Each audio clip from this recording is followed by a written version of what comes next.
All right, Dr. Douglas Macaulay. Folks, have you ever heard the term de-extinction? Oh, Audience, sure. I'm talking to you. Oh. No?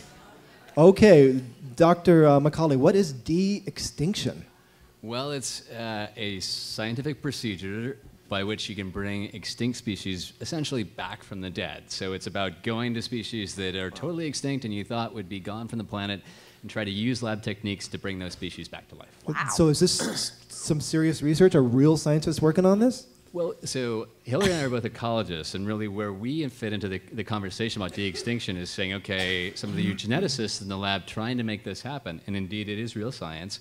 How do you make it happen in a way that would actually work for ecosystems, actually be positive for conservation? So it is interesting because it is actually something that may be real in 10 years or so. De-extinction. Speaking of Jurassic Park, the San Diego Zoo, as a matter of fact, has what they call the frozen zoo, where they will hold on to DNA of species that are extinct or are going extinct. And Harvard, isn't there a Harvard Center that's working on this, at Harvard University? That's right. So they're working slowly at trying to make something like a mammoth come back. So they're trying to use an Asian elephant and put in mammoth traits to make something mammoth-like come back to life. Can you get us one for the Santa Barbara Zoo?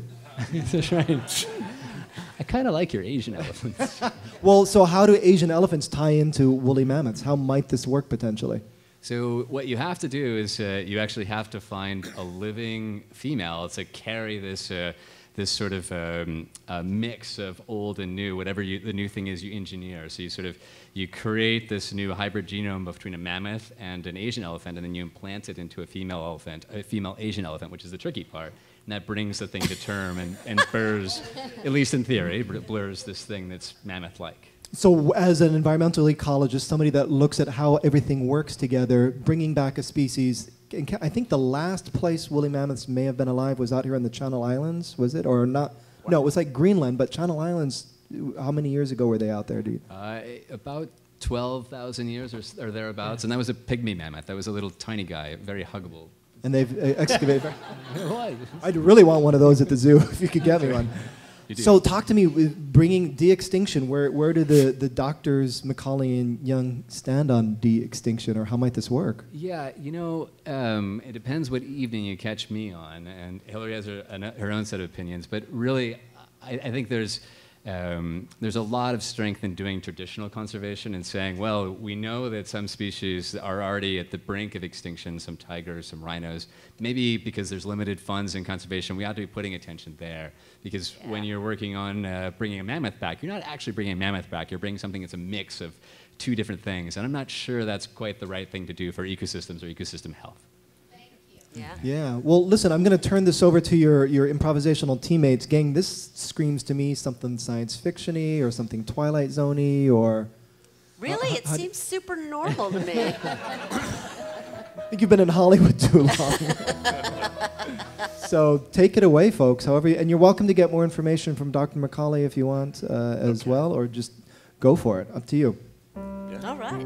Let's do this. Woo! Boy, we really brought the room down with that story. What do you guys want to do? I don't know. What do you want to do, like a soap opera? Let's do a soap opera. Okay. All right. Julie, I don't know why you're so resistant to this. We just want to put in some different DNA into you. And I have a terrible feeling. You know how I get those terrible feelings. This is the most terrible of them all, that something will go wrong. What could go wrong besides? Dr. Charmington is going to be doing the procedure. Not him. Anybody but him. Oh. Dr. Charmington is the most well-known doctor to put the embryo of something that was made in a lab and something that's been extinct into you. I don't see what kind of problem you would have with that. Good evening, ladies. Oh, Dr. Charmington. Ladies, I just came by to freshen my drink here in the laboratory. Let me get you some vodka out of this beaker. Thank you. I'd love some. Did you tell her? I tried. She's resistant. Hello. I'm not sure we've met. I'm Dr. Charmington. Dr. Charmington, we've met several times. You never remember me. What is your name? It's Julie. Jolie. Julie, yes. Julie Johansson. Julie Johansson. Yes. Oh, so are you Scandinavian?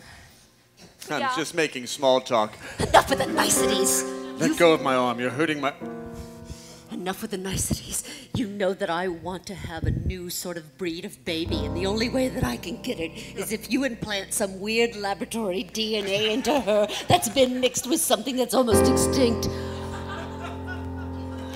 This is crazy. This is crazy. What you're asking me to do isn't human. Normally we take a pygmy mammoth and we put it in the belly of an Indian That's elephant. what I want. I know. I want a pygmy mammoth baby. I know, but she's gonna have to carry it for you. Charmington, get this for me. I am the most powerful woman in town. I know, Doctor. Oh, I'm a doctor too. Yes. Why am I not doing this procedure? That's exactly what I wanted to have. Forget all the time. Jolie, what are you doing? Now look. Jolie! Now all we're going to do is inject you with this DNA of a pygmy mammoth from the Channel Islands. Why are we wasting time on this type of science when we should be looking into famine relief and ecosystem? How dare you? How dare you? How dare you raise the specter of famine relief when we're on the cutting edge of pygmy mammoth gestation? But couldn't you use your skills for something that everyone could benefit from? What? You mean the conservation of species that are almost extinct but not quite? Yes. Oh, why didn't I think of that? Why didn't I think of that? My God, she's right. Please. You know, I wasn't born with a moral compass. And I've always relied on people like you to set me straight. Charmington, what's going on here? I think he's fallen in love. How dare you? Even though my husband's here in the room, how dare you? What are you doing back there? What a giant chair with a microphone. What sort of nerve he has. Oh, Douglas. Look. All right. Yes. Look. Go ahead. Ladies, please, please. We've got the DNA. Maybe we could put it in something else. You mean your husband? Yes! You're right. That's After right. all, it's worth a shot. I'm sorry, And honey. blackout! Ladies and gentlemen, Joe McGinley, Kelly Bashar Holden, Stephen Carrot, and Dr. Douglas McCauley in his improvisational comedy debut.